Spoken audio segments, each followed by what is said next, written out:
Fasting and manifestation? Is there really a connection? Oh, yes. In this video, I'm going to break it down to you step by step.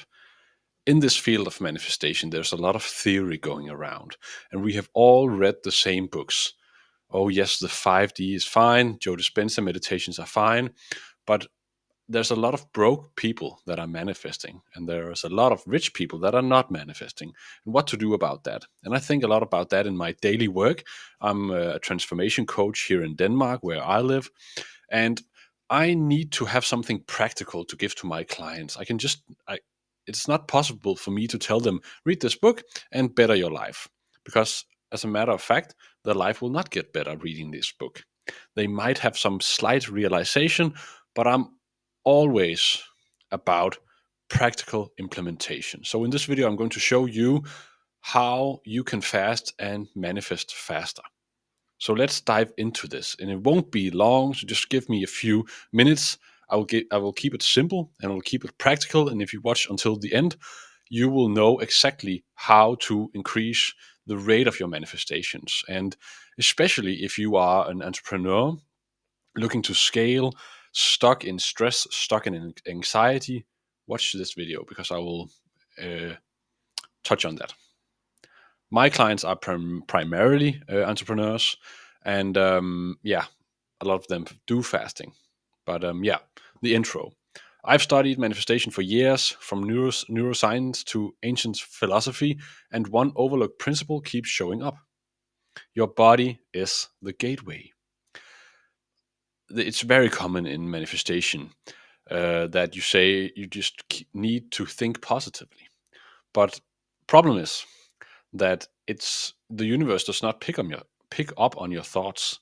It picks up on your emotions, and your emotions are basically in your body. And one of the most powerful ways to align your body and mind is through fasting, but not for the reasons you might think. You don't manifest through comfort. You manifest through energetic clarity, and sometimes you need pressure, and sometimes you need to be pushed. So, part one: why fasting affects manifestation. First off, we'll just go through the physical level, the psychological level, and the esoteric level, and then we'll come more into how to do this. Physical level, it lowers your blood sugar, which means less noise and more presence. And when you first start off, you might feel some discomfort fasting, but don't worry, you'll get used to it. You will have some withdrawal from superficial dopamine, and that means that you will think less about this, right? you will you will affect the way your brain gets dopamine, and it will seek dopamine somewhere else. And in that process, it will seek dopamine in you instead of in the outside world. You will have some hormonal changes. uh, every scientific journal points to in this direction. Fasting is good for you. And you will have lower inflammation, which means that you will think more clearly. On a psychological level, and that's important for me because I used to study psychology. But fasting teaches you to sit with lack without reacting, and that's actually what manifestation is all about. You just need to be able to sit in a feeling without reacting to it, because if you keep reacting to your current state, you will never reach a new state. And fasting is some kind of like very simplistic way of actually just being in this feeling. I'm hungry, and so what? So, and it pulls you into the presence and emotional regulation. And absence of food equals absence of distraction equals space for mind to clear. And yeah, I think I already touched on this. But most importantly, on the esoteric level, when the body weakens, the soul steps forward. And this is this is present in most religions actually, and primarily, of course, in Islam, where you fast in the month of Ramadan. And you have a lot of mentions about fasting in the stories related to Islam, not also in the Quran, but also in different stories. And there's this one hadith. Hadiths are called what the stories around Islam. Let's just keep it at that. But where God, Allah, says you can do everything you do is for you, but fasting is for me. And what that means, and what you can take from that, is that fasting will get you closer to God. Everything else you do will get you closer to yourself, but fasting will get you closer to God. And that's also what this says: when the body weakens, the soul steps forward. In Hermetic principles, energy follows focus.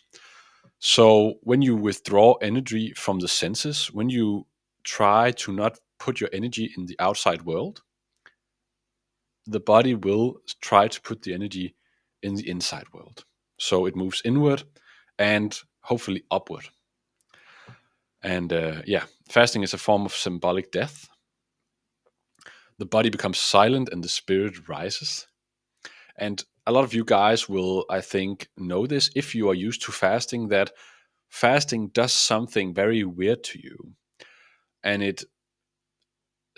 you can, when you have fasted all day and you see like a sunset, you can almost start to cry, even though you normally does not get emotional. Or you can have like a childhood memory, or you can smell something nice. You are way more affected by it, but in a good way. You can clearly feel that you are more in tune with your soul and your gratitude when you fast. So and those of you that are used to fasting, you know this. Um, I'm not sure I will go over these metaphors because I promised to keep it short. But part two: pressure on the body, clarity in the mind.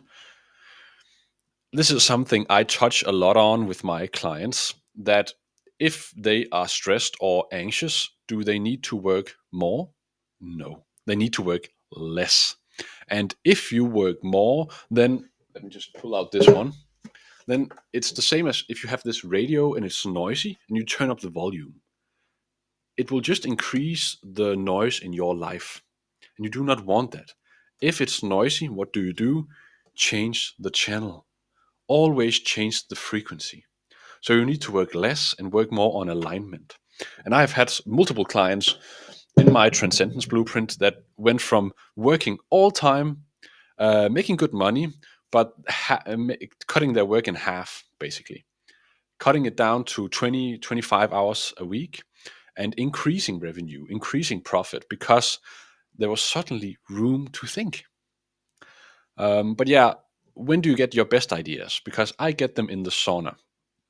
And not all people are crazy about saunas, but I use them for my head. It makes me feel really good.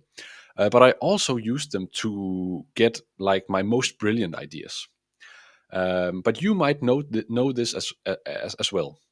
When you are trying to get to sleep, when you're in the shower, on a run, most of you guys, the ideas just pop up in your head when you do something other than working. It's like you cannot really make yourself think good ideas, but when you push the body, or when the body is tired, then the ideas just flow. So I like to visualize this as like the body is like a prison, and when it's tired, the like prison bars they can bend, and then the soul can finally leave and work with you. Um, but because the body's under pressure, the mind lets go, the subconscious opens up, and you become a receiver instead of a thinker. And your best ideas, you just pick them up from the universe, actually. And that's why good ideas, they come in clusters, right? So if you have a good idea and you let it go, a few days from now, another person will publish that idea. And I think you often see this where you are like, oh, I just thought about that. But enough about that. So, and that puts your, now we are going through the energetic perspective. The less energy you spend outward, the more you have inward. And that's why cold plunges, long walks, silence, breath work, it all triggers insights and breakthroughs. And it's like this physical vessel of yours, you need to pressure it. Because if you focus too much on senses, uh, you have no room for like this inner capability. Yeah. So fasting is just one way, obviously, as we just talked about. Um, no distractions, breath work, really good. Just going for a walk actually increases your ideas by like, I think it's 30 or 40%. Uh, and that's, yeah, scientifically studied. But now, what you're waiting for. You need a practical protocol to implement in your life. How do I do this? Do I just fast all day? No. Let's just, you can do it in a couple of different ways. But what I find most like effective is doing the hardest thing. But obviously, I cannot tell you to just fast every day. But dry fasting, for example, doing Ramadan where you do not drink or do not fast is clearly the most effective thing to do. So 24 hours without drinking or eating will give you immediately access to these ideas. And you will, if you just do this all day and wait until the next day to eat and drink, you will have incredible dreams that night, dreams that might actually teach you something. But for this video, let's just say you start intermittent fasting, 16 hours off, and you eat for 8 hours. And you can use this fasted state to set intentions, visualize yourself, meditate, or, as I told you earlier, feel elevated emotions. And it might sound like crazy or stupid to why do I need to feel elevated emotions? But these elevated emotions are actually what you are seeking. When you are seeking more revenue or a new car or a new house, you are not seeking that thing. You're seeking the emotion you think is waiting behind that thing, right? So when you enter these emotions, you know the saying, you have to be it before you get it. When you feel these emotions, you will attract what these emotions bring. And these emotions bring wonderful things: authenticity, gratitude, thankfulness. This is what is going to have you manifest your ideal life in no time. So, yeah, reflect daily what happens to my mind when my body doesn't get what it wants. I have my clients just write it down every morning, every night. How can I? How have I? What emotional states have I been in? What emotions have I felt? And how can I pressure my body to feel more and to visualize more and to get more in tune with my soul? Yeah. So part four, the bigger picture. Fasting is obviously just one layer of manifesting. As I told you earlier, I have a method, and it's based in 3 phases. The transcendence blueprint, I call it, because it's about transcending your current beliefs. But it's about combining the right direction, the right energy, and integrating it into your everyday life. So, if you want to understand how to tune into the frequency where things start happening faster, the next step is simple. Just contact me below in the bio. But let's wrap it up. Leave a comment below with your experience. And yeah, text me or click the link if you want to work with me. I work with entrepreneurs all over the globe.